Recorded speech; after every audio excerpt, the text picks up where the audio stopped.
Paralysis by analysis. That's what you get from the other guys, but not here, not now, and not ever. This is the Septa Baseball Insiders Show presented by BCWSA. A look deep inside the game from a former player's perspective. The Septa Baseball Insiders Show is brought to you by Dion Square, Septa, Pat Dion Beverage, Penn Community Bank, and BCWSA. Let's go live and get set for the Septa Baseball Insider Show presented by BCWSA. Now, here are your hosts, Phillies Director of Fun and Games John Brazer and former pitcher from the '93 National League champion Phillies, Tommy Greene. All right, welcome to Septa Baseball Insider Show presented by BCWSA live from Passistow at Citizens Bank Park. There you go. I'm John Brazer, joined by my co-host Tommy Greene, Tita Greene. Hey, pal. How you doing? Glad to have you back. We just had Tommy Greene on. I'm going to do a shameless plug for the podcast Backstage with Burgoyne and Brazer. Well, he's trying to make his, a little Tom bit Burgoyne, extra, who's the best friend of the Phanatic, and we're soon going to have on the original best friend of the Phanatic. But we had Tommy Greene on, and Tommy on the podcast. Highly recommend you listen to the show, by the way. Yes. But on the podcast, Tommy Greene told the story how he got the name Tita Greene. Tita. And then Tita. And, well, let's bring him on right now. Dave Raymond, the original best friend of the Phanatic. What's up, Dave? Oh, my God. Well, what's up? Well, he remembers back in the day. This is the day, right? Yeah. This is the day. I'm the only person alive that can celebrate my best friend's birthday and my birthday and feel like I got two birthdays. Right, Yeah, that's exactly great. right. Hey, you're a win-win situation right here, pal. I know why he's called Tita Greene, because every time he hits the ball, it goes from the T to the green. Well, that's why. Have you ever close. seen him hit the ball? That's close. But Close. Harry Callis had a T in his pocket. In Montreal. In Montreal when he threw the no-hitter. Oh, and from that point on, it became a lucky T, and he goes, Tita Greene. And it happened to that's be, you know where I'm from, state-wise, right? North Carolina. Yeah.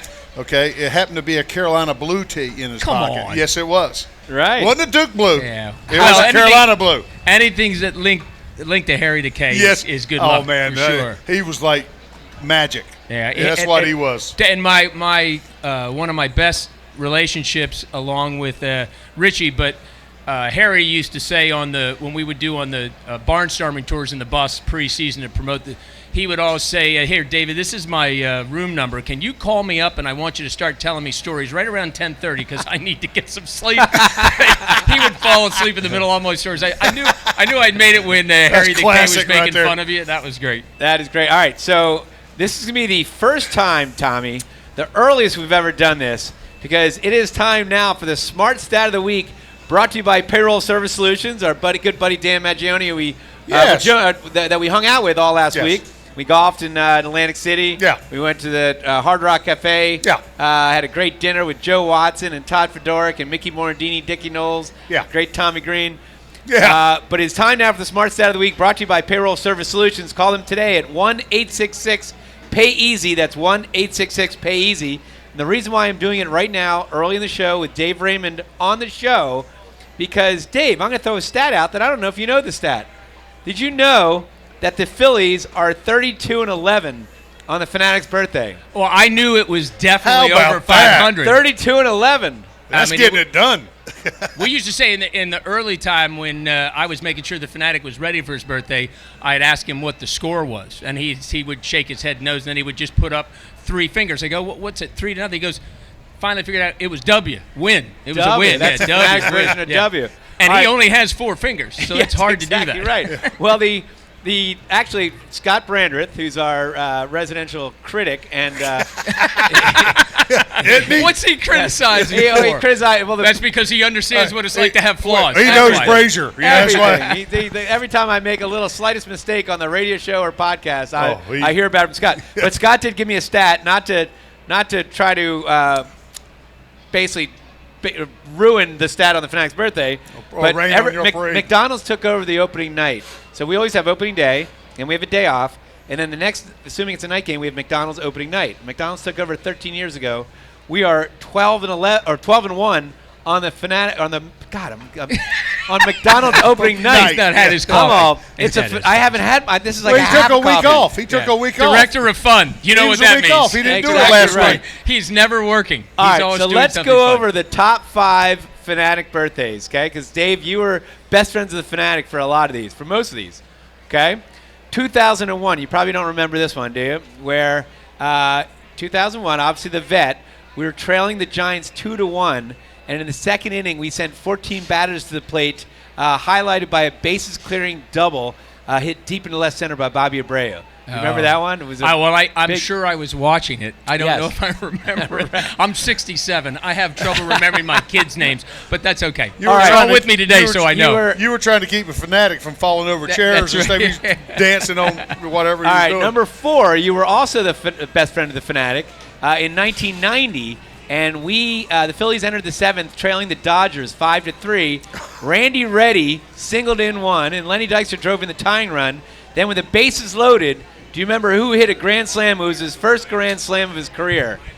Oh, my God. To send the birthday boy to victory. Do you know that to happiness. one? Yes, Tommy. And that was against 1990 against the Dodgers, right? You were on the team then. Right? I come over that year. It depends on when the game was. I come at the trade deadline. I'll give you a hint. First grand slam of his career. It's one of the nicest guys in baseball. Well, I mean, I have Steve Jeltz in my head, but that's not him. He wasn't then. One of the nicest guys. So I played later in the year, and I saw where Crucky hit one. He played with you on the 93 team. Who's literally might be the nicest guy on that team?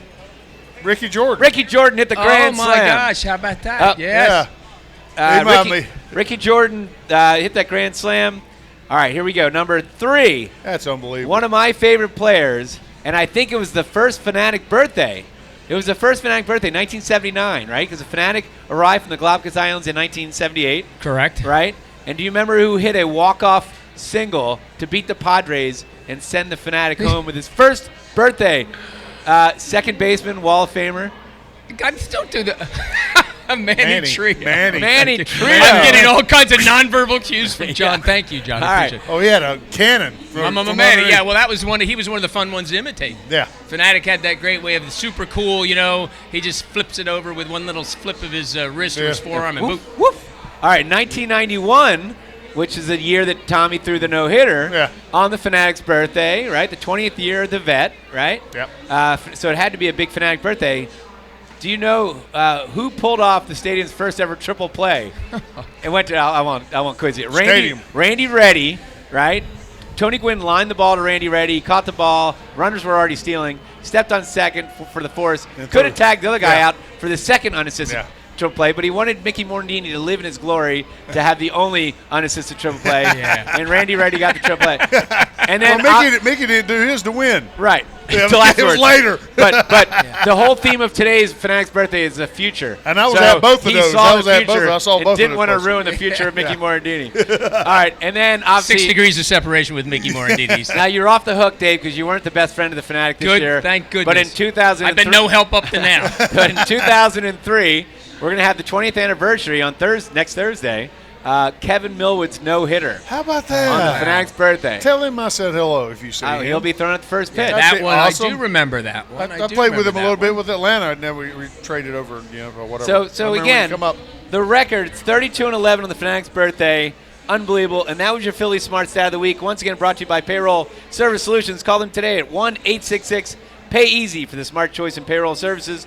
Call them again at 1-866-PAY-EASY. All right, Dave, so let's go. We've done this before, but let's go back. Someone asked me the other day, how was the Phanatic received when it was first introduced? Because really, the Phanatic was the first team mascot, right? Because the San Diego Chicken was a radio station chicken. Mr. Met was around, but Mr. Met was more of a bobblehead doll, right? Yeah, this was the first. I was just interviewed by The Athletic the other day. They were going to do a story on the chicken, which is a fabulous story in and of itself. But it was Denny Lehman that went to San Diego, came back and said to Bill Giles, "Hey, we need to find somebody like this." And the Phillies were the first team that sponsored their own character, and it's been 45 years of great success. So there was no plan. It would not surprise you that Bill Giles was inspired by the Carpenter family to do whatever he wanted, because sometimes his failures, Kite Man, the ostrich races, were funnier when they just went awry. Because I love when they had the elephants. He had Gunther, the animal trainer, and the elephants were in front of the dugout, and all the players came into the dugout to watch the elephants. Well, the elephants were facing the players, and Gunther, I guess, had their legs lift up. But when their legs lifted up, they weed, and it was like a fire hydrant right at the players. And the players realized they had a bad seat for that one. And once again, I want to remind you, his title is Director of Fun. So he's got it all.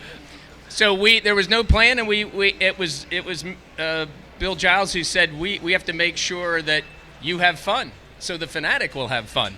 And how did y'all run into this, man? You and Brazer got. I mean, have fun, and that's his title. I stole his title for years. You know his title. He blatantly stole it from me. Tell him your title. I didn't steal. I'm Emperor of Fun, which, by the way, I like that. The director of Fun by 3 or 4 levels. Yes. He can't say anything. And I can't top it. How do you go higher than Emperor? No, of Fun you and don't. Games? You don't. Right? You don't. You Yahweh of Fun and Games. You just bow. That's all you do, all right. Brazer. Well, all right. So then I'm just this much smarter than you. You are. He doesn't put me very well. In You're the turning the pantheon of screws bright now. people, I'm still just on a the little lower small end. But yeah, right. Just being faster than the guy. If the shark's chasing you, you got to be a faster swimmer than the other guy. There you go. All right. So, but what was the reception of, like, again, Philadelphia fans are known for being tough. I got to say it. I'm from Philadelphia, so I can say this. But we're not exactly like great on new things, right? No. As far as like someone nobody likes change. They don't. I mean, Harry Callis had a tough time because Harry's replacing Bill Campbell, right? And L.A. had to replace Harry, I guess, to a certain degree. But there was a secret to the success. Don't tell anybody about what you're doing. The opposite of what a marketing, a CMO would love to do. No pre-promotion, no teases, no marketing. There was the somebody said something special is going to happen, and what I heard later was a bunch of people, for whatever reason, thought that Frank Sinatra was singing the national anthem. That group was disappointed. Right? Yeah, they were. But the rest of them, like they thought some guy in his garage had put together this costume, and it's like the guy that runs out, with painted faces or whatever, right. And they didn't know it was team sponsored. And I'm telling you that from the second the Phanatic came out the first time, from that point on, it was a huge success. So there's no booze or anything. There's no like kind of. No, when the Phanatic ran out, and me thinking, double sessions in football, I know how to do this, right? And the Phanatic got down to the bottom section where the picnic area was. Imagine that. Suddenly, somebody needed a break. I'll say nothing more than I did. Your best friend, right? And the Phanatic leapt over the fence because he wanted to get his best friend to the break area. As soon as the Phanatic leapt over the fence, people were like, "Oh my God, he's on the field!" No one tackled him. And I think it was that it was realized that they love to see the Phanatic break that wall, be able to go everywhere because you couldn't. So the Phanatic has always been doing that, been following the mindset of the He fan. definitely did that. He broke that barrier. All right, Dave, he was good at it, too. Can you stick around for another segment? Absolutely. All right, you could pay me the same rate that you had me for the first segment. Exactly right. I'll be good. All right, coming up, we're going to talk with Dave Raymond, the original best friend of the Phanatic. We will talk about. We got to talk about Tommy Lasorda, right? You can't. That was my thing.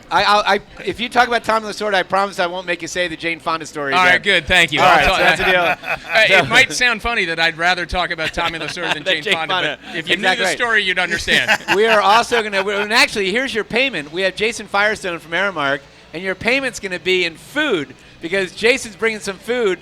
And we always, I want to make sure that you're treated. Since the pay rate is really high, you're going to get paid in food. I have my whole family here, so can they eat on that dime as well or no? We'll see how much food Jason brought over. All right. We'll be right back. You're listening to the Septa Baseball Insiders Show presented by BCWSA. We are live from Pass and Stowe at Citizens Bank Park.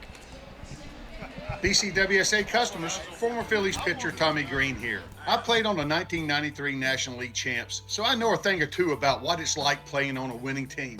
BCWSA has all the ingredients. They make it easy for their customers to get automatic updates by text, email, or phone anytime there is a disruption in your service area. You can even customize your alerts by going to bcwsa.net. That's bcwsa.net. BCWSA, your partner for a safer environment. BCWSA, proven. Septa offers a variety of career opportunities. Our core business is transit, and with 5 modes of service, we rely on and need operators, engineers, and conductors. But it takes a host of other specialties, including mechanics, electricians, plumbers, masons, painters, carpenters, welders, and more to keep the system moving. As an employee, you will earn competitive compensation and great benefits, including medical, dental, prescription, and a pension. Visit jobs.septa.org to apply today. That's jobs.septa.org. Septa offers a variety of career opportunities. Our core business is transit, and with 5 modes of service, we rely on and need operators, engineers, and conductors. But it takes a host of other specialties, including mechanics, electricians, plumbers, masons, painters, carpenters, welders, and more to keep the system moving. As an employee, you will earn competitive compensation and great benefits, including medical, dental, prescription, and a pension. Visit jobs.septa.org to apply today. That's jobs.septa.org. From Philadelphia to the Lehigh Valley and everywhere in between, for 150 years, Penn Community Bank has been a part of your neighborhood.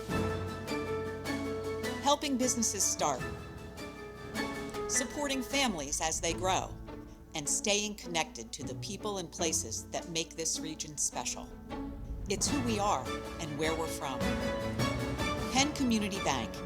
Here we are, and here we grow.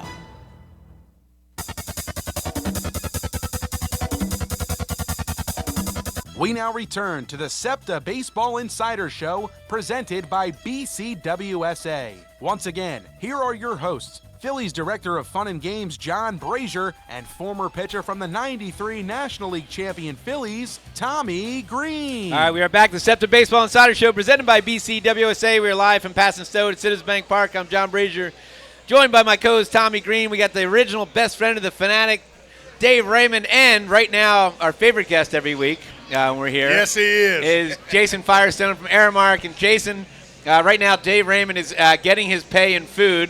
Tommy's even digging in, which he normally doesn't dig in some of the food. What do we have in front of them? We got Bull's Barbecue, so this is probably my favorite spot in Tire Park. So we do everything in-house. We got burnt-end cheesesteak, which was new last year, most popular item now. And then this year we got a jerk chicken sandwich with plantains and a pickle slaw. So good. And you're doing that because I'm part Cubano, right? My mom's name's Elena Santamaria, so you got the plantains for that, right? Way to go. That's the only reason we did it. Way to go. And even Tommy's picking at some of the food, and again, he's not. I love pickles and slaw. I mean, I love that stuff, man. Now, what about the Dave Raymond is trying to compare pipes to Tommy Greene. It's not going well right here. You know the little pipe cleaners you get, right? It's kind of like that, right? The little thing that you can bend. Now, do you still have the Fred Flintstone turkey leg over there? That it will be a special, but not right now. But during the summer, it will be a special. Okay. Tommy and I are requesting that at some point. We love that. Absolutely. It's really good. I can sit here for an hour and eat that. And that was like that was a glaze, right? There was some kind of was it bourbon something? A bourbon whiskey glaze on it, yeah. Yeah, that was really good. All right, what else do we have out there like that? Some of the things that what are some of the more popular items now? We're about a month in. What are some of the popular items? I mean, we featured last show Uncle Charlie's. Uncle Charlie's is crushing it. Cheesesteak, Can't get in there. Best cheesesteak in the park. New cheesesteak egg rolls out of PJ Wellahans. Yeah, that sounds good. Jerk chicken sandwich at Bull's, which is what we have in front of us. Crushing it as well. So fans are loving the food this year. All right, well, Jason, keep it up. Love it. Again, you're our favorite guest. Sorry, Dave. He's our favorite guest so far. All right, appreciate it. My father would said that he came better than advertised, and that was it. Hey, let me tell you, just not to delay things, but the most amazing thing that's been done that I think all the fans love is how quickly the lines at the gate come in because they can scan. Right. It is. How about that? Because, in life you go through and you see things like, why can't they fix this? Right. What's wrong? Whatever it is you put it in your head. This is a solution that is really awesome. Now, it's like TSA pre-check, where you can just walk right through, and you don't have to take everything out of your wallet. You don't have to, right? You don't have to unload. The line looks like it's going to be forever because they want you to be in single file. Right. But I'm telling you, as soon as those gates open, you're in 5 minutes, and it was awesome. It's wonderful. I love it. I think everybody needs to know that this is a type of technology that's really helping fans. Yeah. You stole my title. You're trying to steal my job as far as... Yes, I'd like to. Yes. I've heard people were looking for somebody better. And you're just that tiny bit, That's right, tiny bit better. Tiny bit better. And I'll be replaced soon after that. But I just, I could take your place. Yes. All right, so let's talk about one of my favorite things is, I think I told the story before, Tommy. This is a long time ago. I had Tommy Lasorda in my car, and I'm taking around. I think we were honoring Tommy Lasorda for Tommy Lasorda night. And I'd love to be a fly in that car. Well, I took Tommy, he's a piece of work. I had to take him from radio station to radio station. Back then, all the radio stations were far apart. So I spent a lot of time with Tommy. And so after I don't know, about an hour and a half with him. Good or bad thing. I said, we were having a great time until I asked, and I just had to stir the pot a little bit. Turn the screws. I said, Tommy, let me ask you a question. Like, is that whole thing with you and the Phanatic, is that kind of contrived? Is that, is that real, your hatred towards the Phanatic? Easy on the words now. Be careful. Contrived. I can imagine what he said. And all of a sudden, yes, I know, you're exactly right. So all of a sudden, Tom Lasorda started, well, John, let me just tell you, I think the Phanatic is good for kids sometimes. But then all of a sudden, then he starts going, but. And once he said but, then all of a sudden he started getting redder and redder and redder. And he's spitting on me. He's like, but then the Phanatic. And it's like you turn on the spigot and I can't turn it off. Like, it's just like. So tell us about the original, your relationship, or the Phanatic's relationship, your best friend, with Tommy Lasorda. Well, if you talk to anybody that knows Tommy, or if they played, were one of the players for them, they always say that he was two different personalities. Oh yeah. And so he was from Norristown. Every time that he saw me in public, he'd come up to me and say, "How's your dad doing?" Because he knew my dad, Tubby Raymond, and as a coach, and it was always wonderful. And then he would always have an entourage around him. And he would get done saying that, pat me on the back, and then he'd stop and he'd look at everybody in the entourage and he'd point at me and say to them, "That young man is lucky he's alive." and then he would go and tell the story, right. And he would the only beautiful thing about being in the middle of that is to see a master storyteller. Yeah, he is. Who's funny. I mean, no one was funnier than him. He could rap expletive deleted together like a Houdini of linguists. And he was just but if you got on the wrong side of him, ooh, and you saw the real fire that he had for something, which with our relationship started out as friendly and funny. I was signing baseballs in Japan for my buddy, the Phillie Phanatic, and I was signing it on the sweet spot. And I didn't know that's where the manager signed. I was a young kid. He found out, and he and Chuck Tanner, who were the bench coach and the manager. Oh, my God. Chuck was my manager with the Brazer first time, yeah. And, Tommy, in Japan, they dressed on the buses, but I couldn't. I had to go and help the Phanatic get dressed in the locker room. So he knew I was getting there early and signing the balls, and they set up an intervention. They hid in the manager's room, and I'm a 21-year-old kid, and I'm signing the baseballs. All of a sudden, bam! The door opens. He comes running out, and he's 2 inches from my face in a second before I even knew who he was. He goes, "What the hell are you doing?" And then, screaming at me, and I'm backed up. I've suddenly realized this is Tommy Lasorda yelling at me. Chuck Tanner comes out behind him, and he's laughing hysterically. Right. And then Tommy puts his arm around me and says, "Son, you don't sign there. That's where the manager signs." And now, every single baseball over these next 6 weeks in Japan, you have to sign. And I would get done, ready to get the Phanatic on the bus, and I said, whoa, you can't go yet? I got 6 dozen balls over here you have to sign. And so that was the way our relationship started. That was in 1979. And in your mind, we were like, you know what? I'm getting Tommy Lasorda back. I'm going to get a dummy, and I'm going to put, that was maturing. And that inspired it, right? Because you like can't a marriage, just let it go. And then it changed. Like a marriage, it matures over time. And then you really figure out how to get into somebody's psyche. Right. And I realized the dummy was the thing that finally got him. And the Dodgers were a big rival. And they were losing that year. He was in a weight loss regimen with Oral Hershiser. Well, I was going to say, that's the next step. Slim fast. All right, no pasta for 2 weeks. All right, so the dummy. Tell the story about the Dodgers player that would sneak into your office. And I was on his podcast about, maybe a year ago. First time I'd talked to him forever. He was their second baseman. Steve Sachs. Also a full-contact karate champion like Pat Croce. Right, Steve Sachs. And he would come into my door, and it was like a scene from The Shining. I hear the... Right. And I'd open the door, and he'd stick his face in, and he'd shove the jersey in, and he'd go, "If you ever tell that little, that I gave this to you, I'll kill you." And then he'd shut the door. Every time they came in, and I'm like, I'm not going to fool with Steve Sachs. And so then you'd come out with the dummy, with the Tommy Lasorda jersey, right? And Tommy had told his clubhouse guy, on one occasion, not to bring any additional Lasorda jerseys. Right. So that was the time that Steve said, "I'm sorry, I don't have anything." Right. I said, "Don't worry." I'd already gone to, the Mitchell and Ness of the day. Yeah. Bought a Lasorda jersey and had a seamstress embroider Lasorda on the back. So when Lasorda came out, I thought he was going to kill his clubhouse manager because he figured he made a mistake.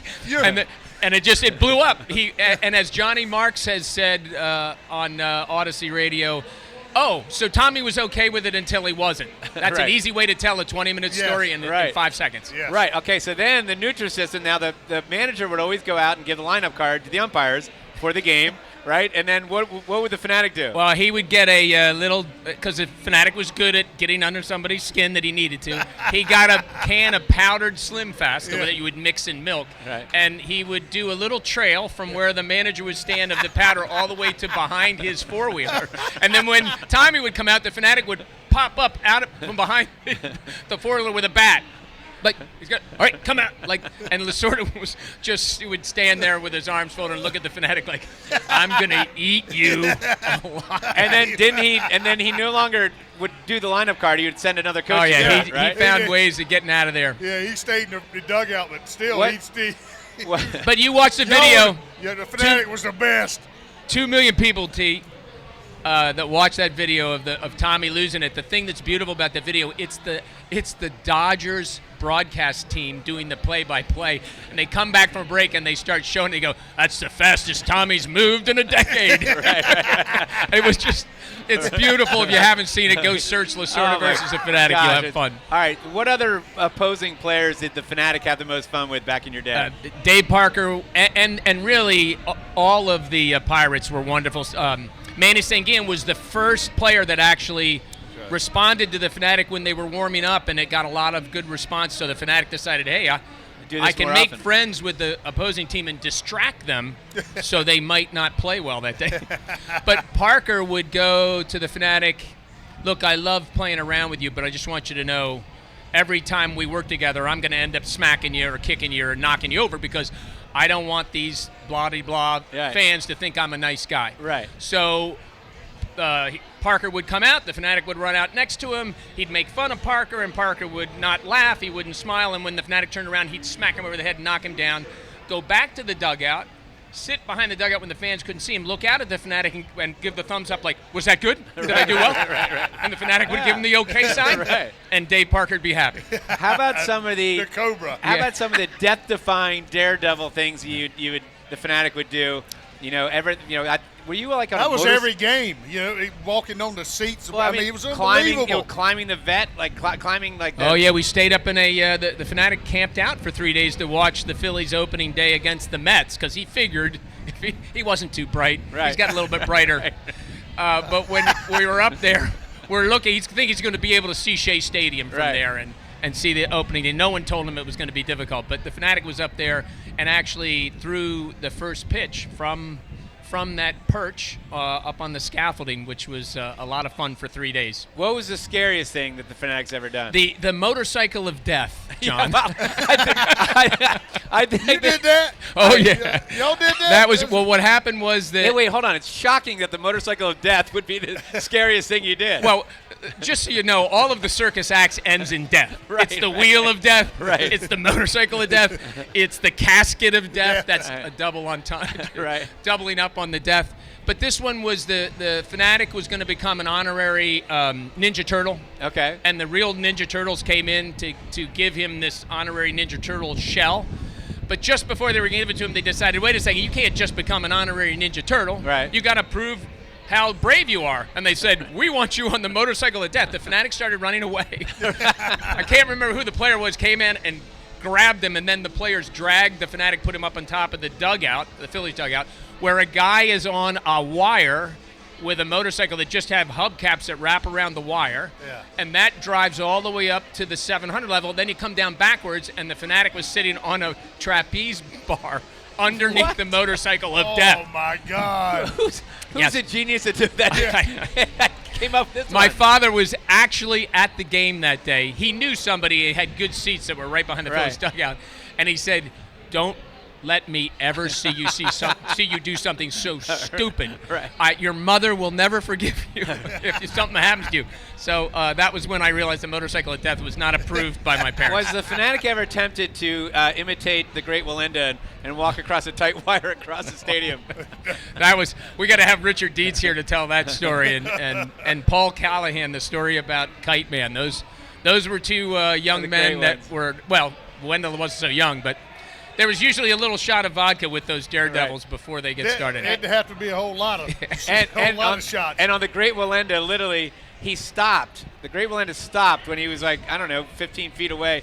And he's motioning to there's ground crew guys up there, and they're like, tighten the line. So the ground crew guys are like, oh man, there's no net underneath the Great Wallenda, and so the Mike DeMuzio and all the ground crew guys are pulling on the line, making it taut to make sure that you're burying the lead, John, because Tommy knows the ground crew. Carl Wallenda trusted the ground crew to hold his guide wires. I mean, do they know where those people are from and what they did the night before? I know they're holding those guys. I mean, and still doing. That's right, exactly. I'd have to go into the ground crew locker room. Let's say there was a batting challenge or something by celebrities, and I was setting it up. And if I had to go into the ground crew room to ask him for a favor to do something, right? I'd walk in there and 5 guys are on the couch, 3 are asleep, 2 are watching F Troop. Oh, they stepped up? They stepped up in their television watching? Yeah, they did. That's usually, that above their station. That was a walk through the clubhouse, the bowels of the clubhouse out in the back to go bowels back there. Is a good word for the. Well, you never know what you were going to see back there. All right, Dave, I'll let you go watch your original best friend's birthday celebration. But as always, thank you very much, and appreciate it, it's my pleasure. I love it. Anytime. Anytime. For having us, man. And I don't hold it against you that you stole my title. All right, I won't. That I can't steal it back. I still know that you're the leader. Hey, well, you're the leader. But thank you, Emperor.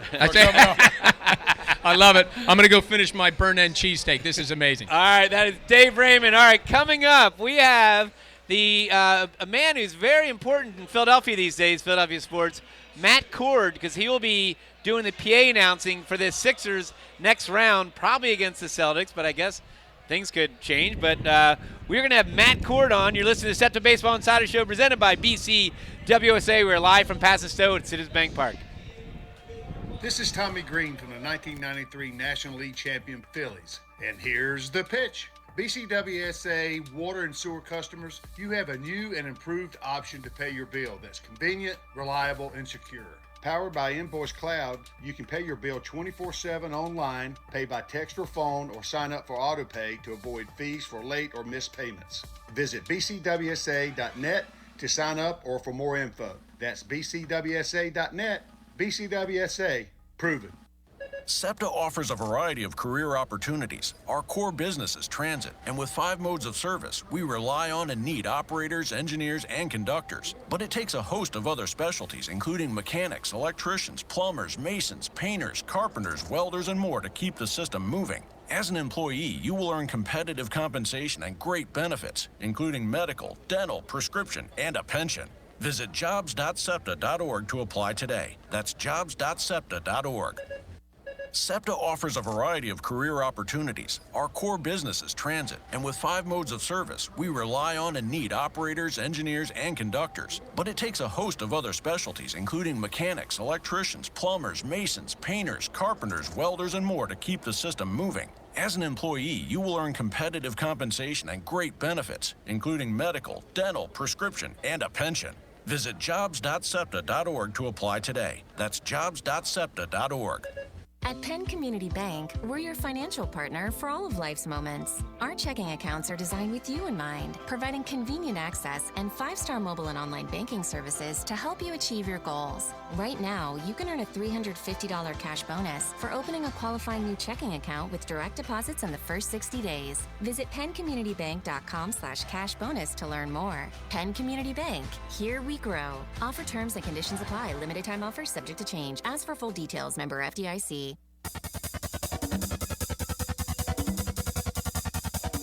We now return to the Septa Baseball Insider Show presented by BCWSA. Once again, here are your hosts, Phillies Director of Fun and Games John Brazer and former pitcher from the 93 National League champion Phillies, Tommy Greene. All right, we are back to the Septa Baseball Insider Show presented by BCWSA. We're live from Paso Stowe at Citizens Bank Park.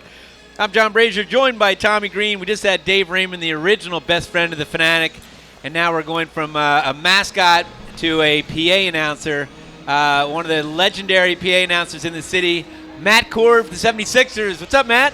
Whoa, legendary. Legendary. You are legendary. From Virginia, John Brazer.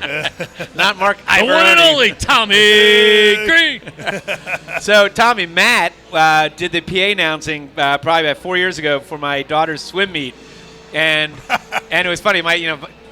She was, I guess, at that point, probably 11, 12. She turned the color of your hat. Well, when here's what he did. So it's all relays in the summer meets, and said, and fourth. Tommy, it was 3 hours. Yeah, it was. but Matt says, and swimming fourth, in lane so-and-so, it's Charlotte. The process. Brazier, right? So all of a sudden, Charlotte gives me the death look, like daggers, like. Totally embarrassed her. I'm going to kill you, Dad, Bubba. You're giving me that death look. Then all of a sudden, all of her friends like, oh, my God, that was so cool. That guy knows your dad knows that guy? Oh, my God, can he do my name? And next thing you know, I became back to being cool. Right? If I was ever cool. The death stare turned into okay. Yes, right? Exactly right. It was my first and last swim meet ever. It is long. You got the chance to really understand, like, watching paint dry. No, but I did realize what an amazing swimmer Charlotte is. Like, the girl had they did butterfly, and she was by far, her form was amazing.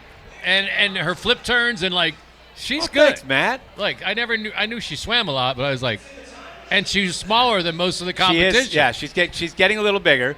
But here's the other one, too, is that. Well, look at him. It's true. Right? All right, so, Matt, the other thing, too, is, we'll talk about, we had to get this story out of the way. Matt and I were neighbors, right? So, we literally. When was this? This is probably it's probably 17 years ago. Yeah. It's 17, 18 years ago. 2005, 6, 7. Yeah, something like that. Yeah. So our roofs connected. So literally, you could go on my roof then walk across my roof and go right down the hatch in Matt's roof. That's dangerous. Well, that's kind of what happened because I had a party on a Friday night. Shocking. And Matt was there, but Matt left about 11 o'clock, so he said he's got something early in the morning to do on Saturday. So we're like, all right. So now it's 2 in the morning, and but you went somewhere after the party, then came back. Oh, then came back, right. Tommy, you remember a place called Downey's? Yes. So Brazier in L.A., like, they were the mayors of Downey. Okay, tell the I got educated with L.A. there. Yeah, he educated me. So L.A. or myself, one of us had the bright idea of saying, let's go mess with Matt, meaning let's go wake him up and kind of whatever, knowing he's asleep. So we go up on my roof, we go across, we go down Matt's roof, we go down Matt's hatch, and Scout, his dog, who I used to walk without a leash, and Scout would look at me like, what's that guy doing that walks me sometimes, like in our in my owner's house at 2 in the morning. So LA. What kind of dog was it? LA was a big dog. That's what I'm saying. Rescue. Yeah. The pit bull lab. Oh my God! You lucky but he really didn't friendly, him up. but a good watchdog. Oh yeah. my God! Great bark. Super friendly though. So LA's on one side of the bed, I'm on the other side, and we go 1, 2, 3. We go, Matty! We shake him, and Matt's like, whoa, whoa, whoa! And he reaches down under his bed. And he grabs a gun, and he's waving it he's pointing it at L.A., pointing at me, going, I'm going to kill you, I'm going to kill you, I'm going to kill you. And we're like, Matt, it's L.A., it's Brazier, it's L.A., it's Brazier. And luckily he didn't shoot, right? Because otherwise it would have been the great scandal of all time. Sixers PA announcer knocks off Phillies broadcaster and the director of fun and games, right? WIP would have ran with that for decades. Right? One of my first interactions with Matt was on that He told that story once to who was it on the Sixers, and the guy just looked at me like I'm like he's afraid of me now. Like I got instant street. It was Ben Simmons. Oh, right. You got instant street cred. Yeah. He was like, all right. Guy sleeps with a 9mm. The other one, Matt, was you were working on WMMR, and he said, "Hey, can I interview Lee Thomas, who was our general manager?" This is probably my first year. Down at spring training. 1994. No, this is over the phone though. Right. So, but he, I think, was at spring training maybe. So Matt, I asked Lee. Lee said, fine. I said, just know it's a music station, so you might not get like real technical sports questions. But he said, all right, just be in my office in case the on-air personality asks me something that I don't know. So I'm on the other side of Lee's desk, and I'm listening to the interview. I can't hear Matt's questions. All of a sudden, Lee has a panic look on his face, and he puts the phone to his chest. He says, give me a band, right? Now Lee's a little older, so I run around. I'm like, oh, now I'm panicked because I got to think of I'm thinking he must have asked him what's his favorite band. So I run over. I said, Pearl Jam, right? And so Lee Thomas says, Matt, I'd have to say my favorite band is Pearl Jam. Right? Pearl Jam. And he said, how'd I do? I go, oh, good, very good. Pearl Jam. I do remember. All right, so Matt, let's go into you. Just you beat this the Nets 4-0, right? Yep. That's sweep. awesome. First sweep, 7-game sweep since '85. Wow. And Barkley was a rookie that year. Wow, that's how far They were it was. talking about it on the broadcast last night, and Barkley came off the bench, and Shaq goes, "What's that like coming off the bench?" And Chuck's like, "Shaq, Dr. J was on that team. Moses Malone was on that." Like, Shaq's like, "So, yeah, but still, what's that like? Is that weird coming off the bench? I would never know." And they're just going like this. Yeah. All right. Well, speaking of one guy who never got off the bench, Allen Iverson. Tell the listeners here, what did Allen AI say to you one time? Is this the height one? Yes. Okay. So whenever I introduced Iverson, it was always, and finally a 6-foot guard. That's all I had to say. The place would go crazy. And there's T-shirts that say, finally a 6-foot guard. So one game he came up and goes, "Yo, man, make me 6'2" tonight." I'm like, "Really?" I was like, yeah. Just go for it. So I'm like, Just go. and finally, You actually sounded like him right there. a 6'2" guard from Georgetown. And he was like laughing. He comes out, and everyone's like looking at me like, he's not 6'2". But nothing, no one said anything. And then the next game, he was 6'2" again. And then by the third game, Eric Snow, who was 6'2", came out and said, "Yo, can you make me 6'4"? I'm like, "Sure." I'm not going to say no. And then, like, it got out of hand. I'm like, "Stop." Like, before we know it, the entire team's going to be 7 feet. Right. But there was one point Fish tale. after, like, the fourth game, I was like, "Yo, hey, better go back to 6 foot." I think I'm getting kind of heat. That sounds just like it. Yeah. And then how about Karl Malone, the mailman?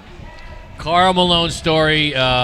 So I introduced the Utah Jazz. They came in once, and it was preseason. So preseason, you introduce all 15 guys. Yeah. And you go from names that are never going to be in the NBA because it's preseason, and the last 5 are the starters. So I had 15 cards, and you flip each card, you know.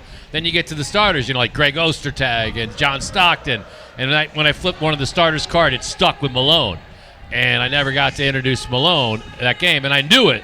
But no one else really did because, you know, as soon as we do the visiting team, the lights go down, and we do our intro video, and I do the Sixers, and I'm like, all right, no one caught that, but maybe. And all of a sudden, I see Karl Malone coming up to me, walking up. He's like, "Where's the announcer?"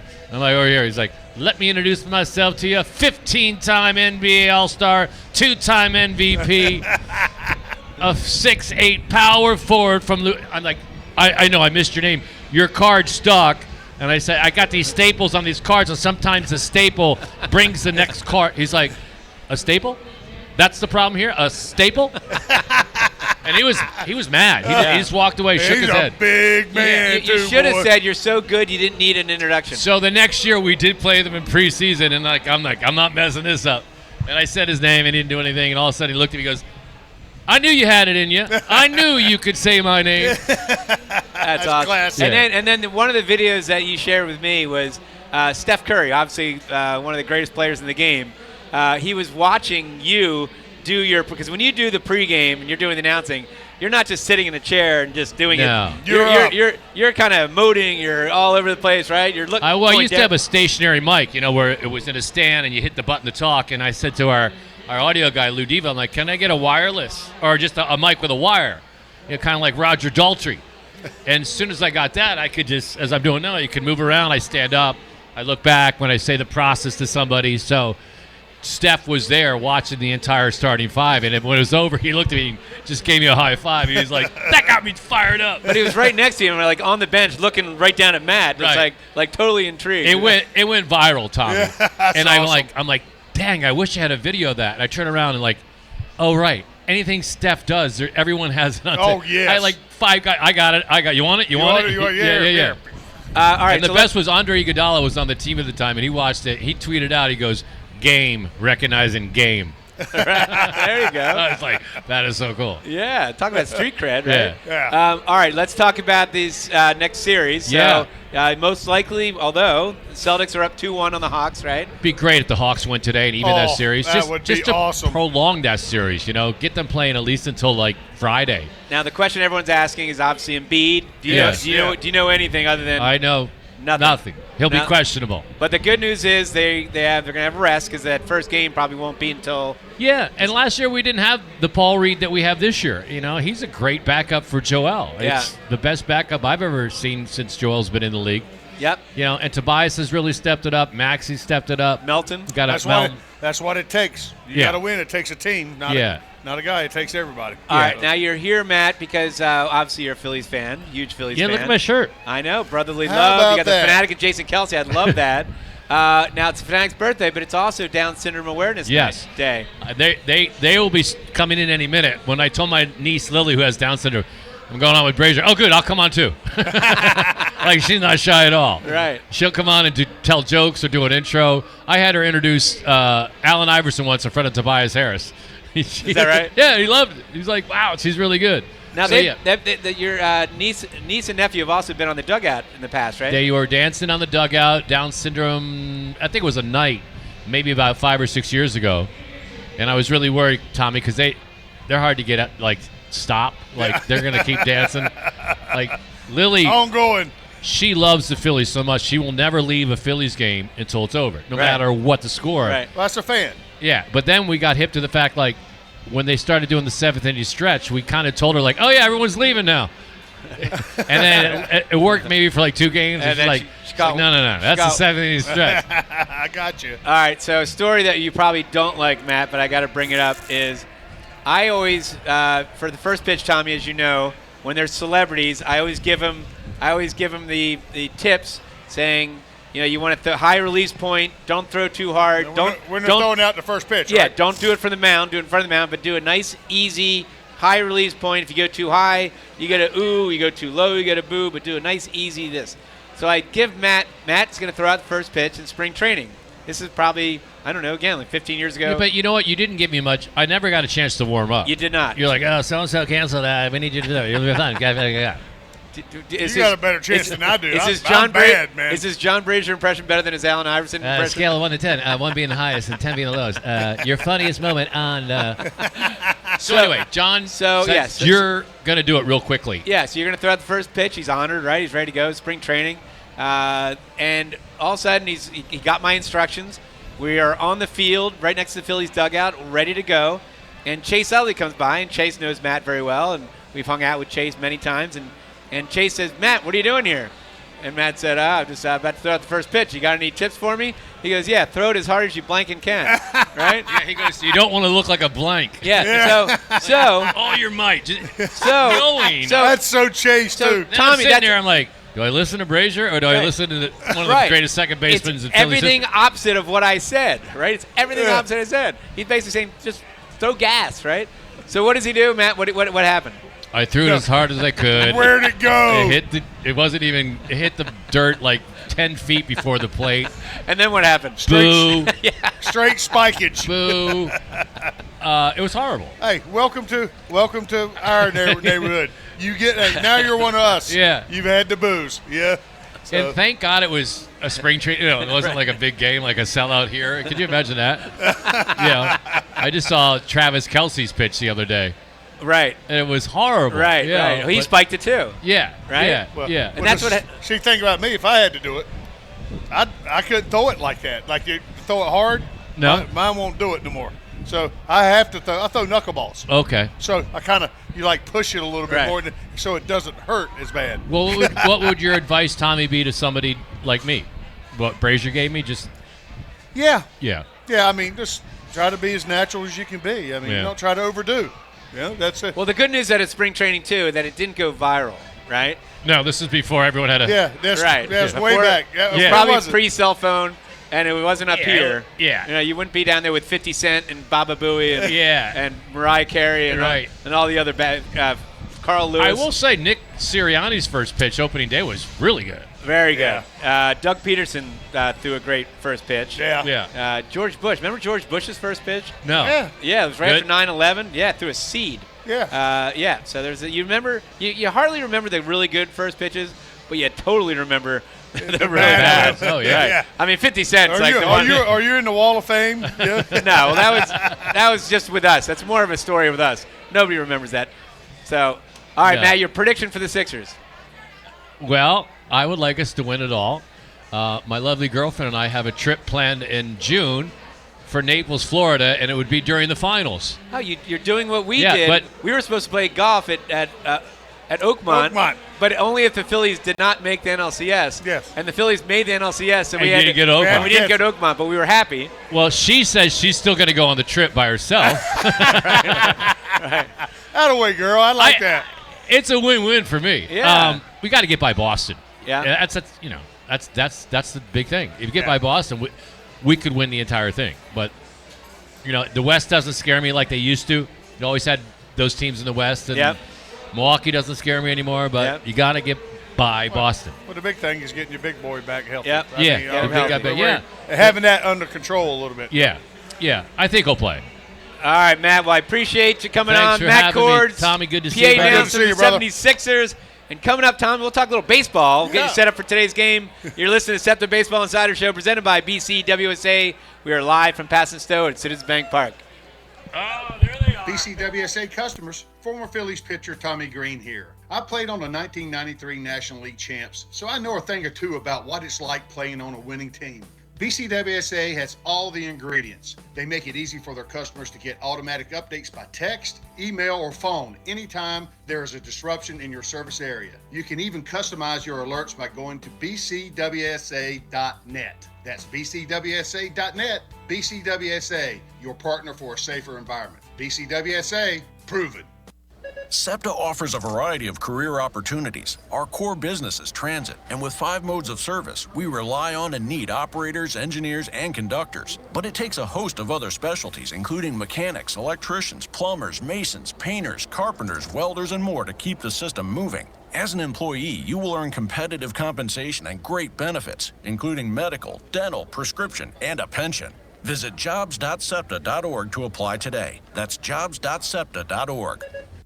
Septa offers a variety of career opportunities. Our core business is transit, and with 5 modes of service, we rely on and need operators, engineers, and conductors. But it takes a host of other specialties, including mechanics, electricians, plumbers, masons, painters, carpenters, welders, and more to keep the system moving. As an employee, you will earn competitive compensation and great benefits, including medical, dental, prescription, and a pension. Visit jobs.septa.org to apply today. That's jobs.septa.org.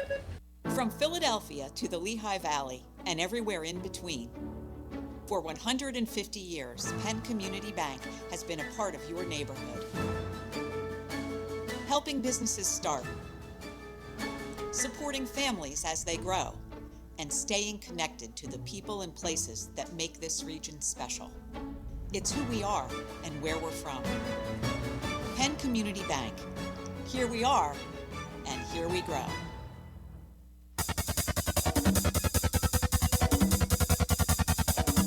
We now return to the Septa Baseball Insider Show presented by BCWSA. Once again, here are your hosts, Phillies Director of Fun and Games John Brazer and former pitcher from the 93 National League champion Phillies, Tommy Greene. All right, we are back to the Septa Baseball Insider Show presented by BCWSA, live from Pass Stowe at Citizens Bank Park. I'm John Brazer, joined by Tommy Greene.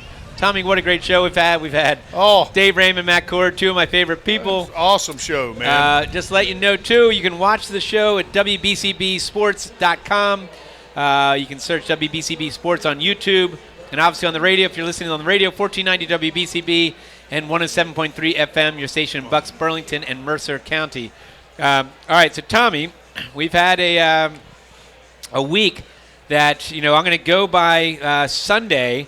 If you remember after the show, you did the show last Sunday. Yeah. With Bill Werndell. Yeah. And welcome back, by the way. And how about, thank you. I was in Fort Worth on Sunday, and I was in this area called the Stockyards. Yeah. I think I was even I did a horse ride on a trail ride with a horse. And all of a sudden, my daughter, I don't like to check scores, especially if I'm away somewhere. And my daughter will always tell me, Dad, they're up 2-0. Dad, they're up 3-0. Well, she kept saying, Dad, they're up, they're up this. And next thing you know, they scored 9 runs in the first. How about that game, man? It was unbelievable. Unbelievable. Nola pitched well. Marge went 4 for 6. Real Muto, Bohm, Turner, Stott had 3 hits. So it was awesome, 14-3. Everybody in the line, all the starters had hits. Everybody did. So then then we had Monday was postponed. I think all of them scored runs, too. They did. Monday was postponed due to wind. We had a doubleheader on Tuesday. The first game we won 7-4, and that's when Josh Harrison had the big game. He had a home run, 4 RBIs. Yes. Castellanos had 3 hits. And you saw the upside of the bullpen where Soto, Kimbrel, Dominguez, and Alvarado, they struck out 8 while retiring all 12 batters. Yeah. Wheeler got his first win, so that was good. Second game, not so good. We lost 3-0. Falter gives up the 3-run home run in the first, which has become a outstanding game. Yes. And it becoming a bad trend for the Phillies, giving up home runs in the first, but he ended up going 7 innings pitched, 3. Yes, he settled down. And that's the thing. I mean, that's the thing about it. I mean, sometimes things happen like that. If you it gave us a chance to come back in the ball game and do things, but we just run into a hot pitcher that day. We had good stuff that night. He was dealing in their bullpen too. So Giolotti. Just dominated. Phillies only had 1 hit, Marsh. So then we go Wednesday, and the Phils win 5-2. Turner hits a home run in the first. The Sox answered back, go up 2-1 on a Vaughn home run. Yep. Then Marsh hits a home run to tie it up. Castellanos stays hot, RBI in the third. Then Stott and Turner with RBIs in the fourth. It's good because we were actually playing in a golf tournament. We were watching the game in the restaurant. Yeah. And Taijuan Walker was 6 Nothing better to see. I mean, to see that and beat Clevenger too. By the way. Clevenger, right? who we beat in the playoffs last year. But Walker did his job, went 6 1/3, which is good. We needed to kind of preserve the bullpen, and then Soto, look at the bullpen come in. Soto, Kimbrel, and Alvarado shut it down. Thursday, unfortunately, there's a theme there. Yeah, unfortunately, Phils go flat on Thursday. First game against the Rockies. Strom pitched fine. He went 5 1/3, 3 hits, 3 earned runs. He actually had 11 Ks, so he was dominating from a strikeout point of view. Yeah. But the Phils only with 6 hits, and they, here's a guy they're facing named Feltner who had a 9-something ERA, and we couldn't get to him. So that's just a. Well, he sinker slider and he had his good stuff that day, and then sometimes that happens when the guy's in the big leagues for a reason. He's got tools, he's got talent. Yeah. So it was just one of those type of things that happens. I think Strom just got this couple of mistakes, a walk here. He had a couple walks and the hits that he did give up, which wasn't many, but were timely. Yeah. And Friday, Nola gives up a 3-run home run in the first. Phils get 2 back in the fourth. Bases loaded, balk, cave check, swing, single. Then Sosa really was the man because Sosa hit the game-winning single on a line drive, just barely. Not Profrock because I'm not even gonna say his name. Whatever. Profar. Profar. Thank you. Nola went 7 innings, 4 hits, and then last night. That's a good sign. See Nola getting stretched out like that. Very good sign. And then yesterday, Castellanos, a great sign. 2 home runs, and Pesci going deep with a home run. Castellanos also with a home run in the sixth. Well, he had 2 home runs. Sanchez pitched well, but then that bullpen just shut him down. Well, actually, Castellanos is my sort of like. You got him and Marsh were my sort of picks for the week for player of the week type thing because he's gotten hot. He's batting like 360 for the week. Marsh is 400. Marsh is unbelievable. But Castellanos, to see him doing and get a couple home runs and get kind of going bodes well for the future. It's unbelievable. All right, here's the lineup today: Stott, Turner, Schwarber, Castellanos, Marsh, Real Muto, Bohm DHing, Clemens at first base, Sosa, and then Wheeler pitching 1-1 with a 4.79 ERA, facing Jose Urena, who is another guy who's having a struggling 0-3, 9.82 ERA. So hopefully the Phillies will make it 33-11 on the Phanatic's birthday, and that's where we're going to go. So that wraps up today's Septa Baseball Insider Show presented by BCWSA, where I'd like to thank my co-host Tommy Greene, our on-site engineer Chris Ermer, back in the studio Stephen Lawler, our guest today Jason Firestone from Aramark, Dave Raymond, Matt Cord, and thanks to you for listening. The Baseball Insider Show will be back next Sunday at the Homeville Inn in Homeville, PA from 12 to 1 before the Phillies take on the world champion Astros. Have a great week, and as the late, great Harry the K says, we're out of here.